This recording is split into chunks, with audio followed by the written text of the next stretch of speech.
नमस्कार, आप देख रहे हैं एनडीटीवी इंडिया और मैं हूं आनंद भट्ट। शुरू करते हैं खबरों का सिलसिला और सबसे पहले बात करेंगे उस मामले की जिसने चारों तरफ हलचल मचा दी है। मामला है तेलंगाना फोन टैपिंग का। तेलंगाना फोन टैपिंग और जासूसी मामले में पूर्व डीसीपी पी राधाकृष्ण राव ने बड़ा खुलासा किया है। 6 पेज के इकबालिया बयान में पी राधाकृष्ण राव ने दावा किया है कि मीडिया के बड़े लोगों, रिटायर्ड पुलिस कर्मियों और बीआरएस पार्टी के कई नेताओं के फोन टैप किए गए और उनकी निगरानी की गई। पूर्व डीसीपी ने कहा कि ये सब कुछ पूर्व मुख्यमंत्री के चंद्रशेखर राव के कहने पर किया गया। उन्होंने दावा किया कि केसीआर ईडी मामले में फंसी अपनी बेटी की कविता को राहत दिलाने के लिए बीजेपी नेता बीएल संतोष को गिरफ्तार कराना चाहते थे। इस मामले में राधाकृष्ण राव को 29 मार्च को गिरफ्तार किया गया था।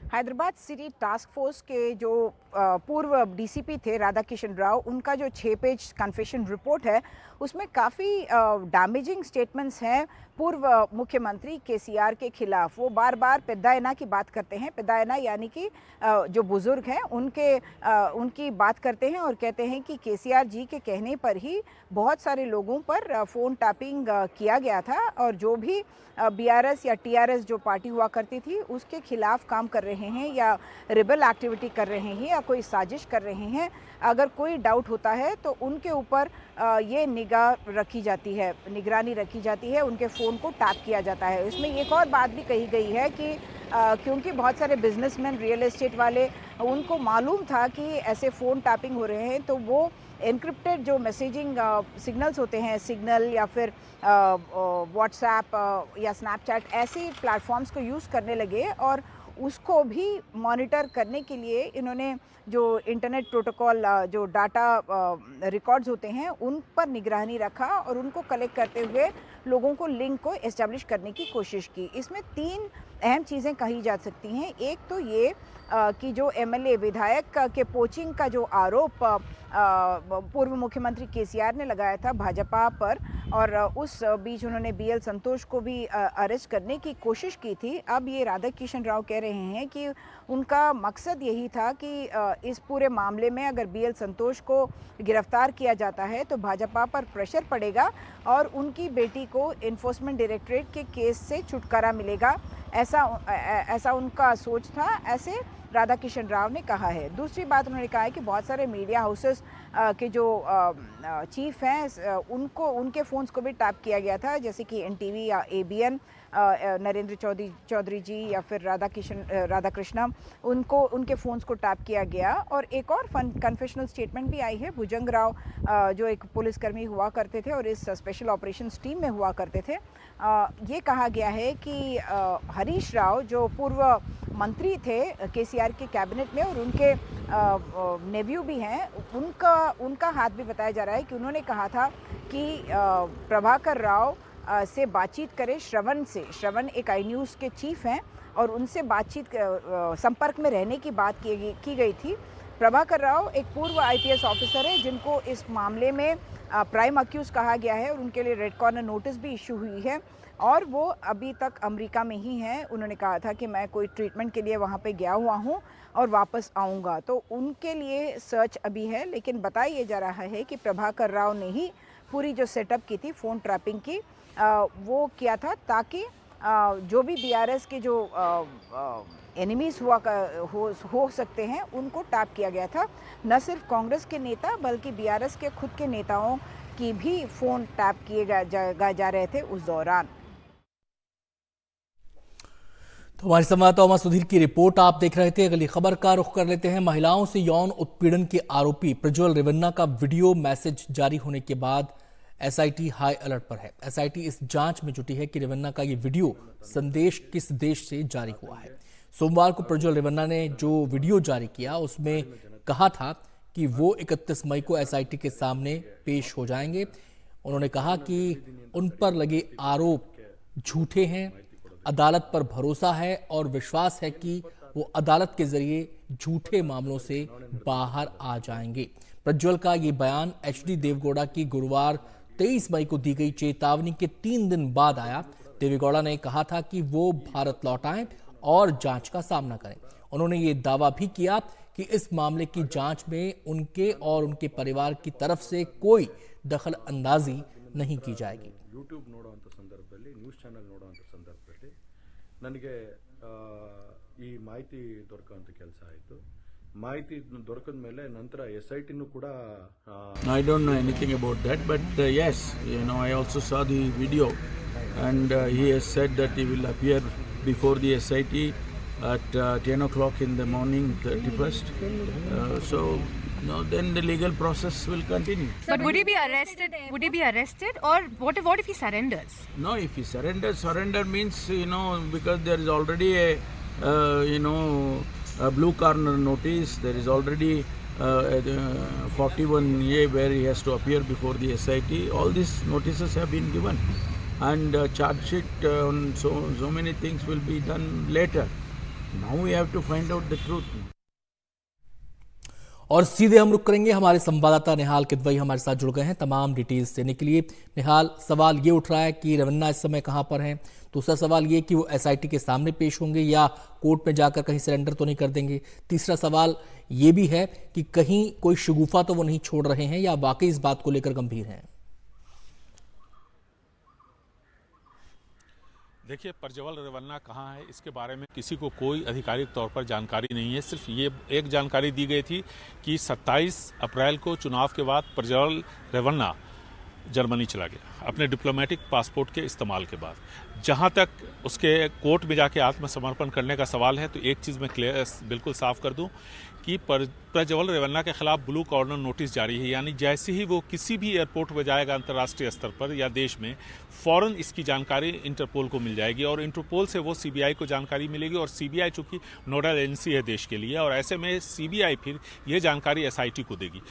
जिस भी एयरपोर्ट पे प्रज्वल रेवन्ना आएगा 31 मई को या उससे पहले, फौरन SIT उसको वहाँ गिरफ्तार करेगी, क्योंकि उसके खिलाफ अरेस्ट वारंट भी जारी है। तो आत्मसमर्पण करने की संभावना यहाँ पर बिल्कुल नहीं दिख रही है। अगर वो देश में किसी भी एयरपोर्ट पे आता है तो फौरन SIT उसको गिरफ्तार करेगी, इसमें कहीं कोई संदेह नहीं है। और बिल्कुल SIT का भी कुछ शायद ऐसा ही मानना है और इसकी तैयारी SIT की तरफ से की भी जा रही है। तो अब प्रज्वल रेवन्ना के पास आत्मसमर्पण करने के जो मौके हैं वो बिल्कुल ख़त्म हो चुके हैं।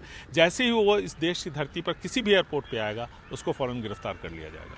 बहुत बहुत शुक्रिया निहाल आपका इस पूरी जानकारी के लिए। तो हमारे संवाददाता निहाल किदवई हमें बता रहे थे कि प्रज्वल रेवन्ना जैसा दावा कर रहा है कि 31 मई को वो आएगा SIT के सामने, तो जैसे ही वो भारत में एंटर होता है उसे गिरफ्तार कर लिया जाएगा। तो सरेंडर की कोई गुंजाइश यहाँ पर बचती नहीं है। लेकिन बड़ा सवाल यह है कि प्रज्वल रेवन्ना है कहाँ पर। एक छोटा सा ब्रेक हम यहाँ पर ले रहे हैं और ब्रेक के बाद आपको दिखाएंगे मर्डर केस में राम रहीम बरी।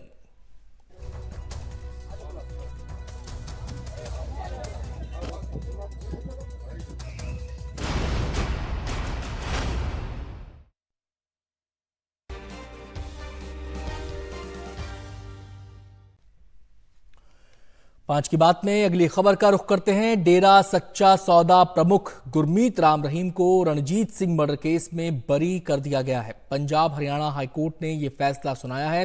डेरा के पूर्व मैनेजर रणजीत सिंह हत्याकांड में उम्र कैद की सजा के खिलाफ राम रहीम ने अपील दाखिल की थी। पंचकुला स्थित हरियाणा की विशेष CBI कोर्ट ने अक्टूबर 2021 में राम रहीम को उम्र कैद की सजा सुनाई थी। हालांकि राम रहीम अभी जेल से नहीं निकल पाएगा, क्योंकि उसे 2 और मामलों में सजा मिली हुई है। सीधे हम रुक करेंगे, हमारे संवाददाता गुरप्रीत सिंह हमारे साथ जुड़ गए हैं तमाम डिटेल्स देने के लिए। गुरप्रीत, ये बताएं कि कोर्ट ने अपने आदेश में क्या कहा, फैसले में क्या कहा। दूसरा, जो पीड़ित पक्ष है, क्या वो ऊपरी अदालत जाएगा? जी बिल्कुल, सबसे पहले जो पीड़ित पक्ष है उन्होंने बिल्कुल कहा है कि वो इस डिसीजन को सुप्रीम कोर्ट में चैलेंज करेंगे। कोर्ट ने ये कहा कि कई बिंदु और कई पहलू में कुछ ना कुछ कमी नज़र आ रही है, जिस कमियों को मद्देनज़र रखते राम रहीम को बरी किया गया। लेकिन पहले जो लोकल पंचकुला कोर्ट था, सीबीआई ने चार्जशीट की, उसके बाद सज़ा हुई, सज़ा को चैलेंज किया, हाई कोर्ट में आए और हाई कोर्ट में लगातार आर्गूमेंट चले और फाइनली आज उनको इस केस में बरी कर दिया गया। ये रणजीत सिंह जो मर्डर केस है, इसमें 2-4 चीज़ें हैं जो कोर्ट ने बड़ी ध्यान से संजीदगी से लिया। उसमें ये भी पाया गया है कि क्या वेपन ऑफ क्राइम कहाँ था और व्हीकल कौन सा यूज़ किया गया। इन बिंदुओं से कहीं ना कहीं बिल्कुल प्रॉपरली इन्वेस्टिगेशन नहीं हुई, जिस बात को लेके शायद उनको इतना बड़ा रिलीफ मिला। लेकिन परिवार मेंबर जो उनके पारिवारिक मेंबर है, उनका ये कहना है कि वो सुप्रीम कोर्ट में जाएंगे और इसको चैलेंज करेंगे। अब देखते हैं जो सुप्रीम कोर्ट है वो इस केस को कैसे लेता है। लेकिन इस समय की अगर बात करें तो गुरमीत राम रहीम जो अपने मैनेजर रणजीत सिंह के केस में दोषी तय किए गए थे, उनको एक बड़ा रिलीफ मिला है। लेकिन सुप्रीम कोर्ट में पिटीशन दायर करने के बाद फैमिली जब दायर करेगी उसके बाद क्लियर होगा कि किस तरह का रिलीफ मिलता है, जहाँ जो पहली सजा हुई है उसको स्टैंड किया जाता है। Back to studio. बहुत शुक्रिया गुरप्रीत आपका इस पूरी जानकारी के लिए। खबर मुंबई से। 11 मार्च को मुंबई में देश के पहले अंडर वाटर सी टनल का उद्घाटन हुआ था। चिंता की बात यह है कि 14,000 करोड़ की लागत से बने इस कोस्टल रोड टनल से अब पानी रिसना शुरू हो गया है। वर्ली से मरीन ड्राइव के 9 किलोमीटर के सफर को इस टनल ने 7 से 8 मिनट का कर दिया था, लेकिन पानी के इस रिसाव ने परेशानी बढ़ा दी है। अभी से इस टनल का ये हाल है तो मॉनसून में क्या होगा।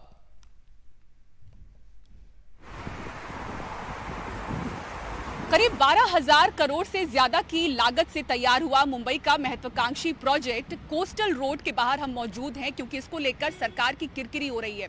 11 मार्च को ही पहले फेज का वर्ली से लेकर मरीन ड्राइव तक का उद्घाटन हुआ था। दूसरा लेन भी जो है वो 10 जून को शुरू हो जाएगा, लेकिन मॉनसून से पहले ही और उद्घाटन के करीब 3 महीने पहले ही यहाँ पर लीकेज की तस्वीरें वायरल हो रही हैं।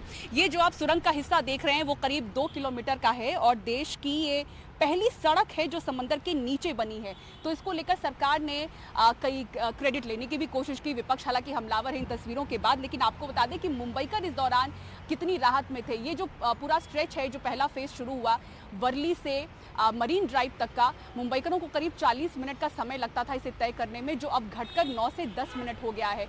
तो इस राहत के बीच अब इन तस्वीरों के बाद, जहां पर आप दीवारों पर काले धब्बे देख सकते हैं जिस तरह से लीकेज हो रहा है, अब मुंबईकरों में ये सोच है कि ये सुरक्षित है या नहीं, क्योंकि मुंबई के मॉनसून की तस्वीरें आप भी देख चुके हैं। खासतौर से इस कोस्टल रोड की बात करें तो हाजी अली में जो अंडरपास है वहां पर हमने पानी भरता हुआ 10 अप्रैल को देखा था, ज्वार का, जिसको लेकर किरकिरी हुई थी उस समय भी। और अब जो सुरंग के भीतर हम इस तरह की तस्वीरें देख रहे हैं लीकेज की, उसको लेकर सरकार की फिर से किरकिरी हुई है। और एकनाथ शिंदे मुख्यमंत्री आज खुद यहाँ पर निरीक्षण के लिए पहुंचे और पहुंचने के बाद उन्होंने मीडिया से बात की। उन्होंने बताया कि किस तरह से इसकी जानकारी उनको कल मिली, तस्वीरें उन्होंने देखी, जिसके बाद वो आज यहाँ पर पहुंचे हैं। बताया उन्होंने कि विशेषज्ञों से वो संपर्क में हैं और जल्द ही इसे भरा जाएगा जो लीकेजेस हैं।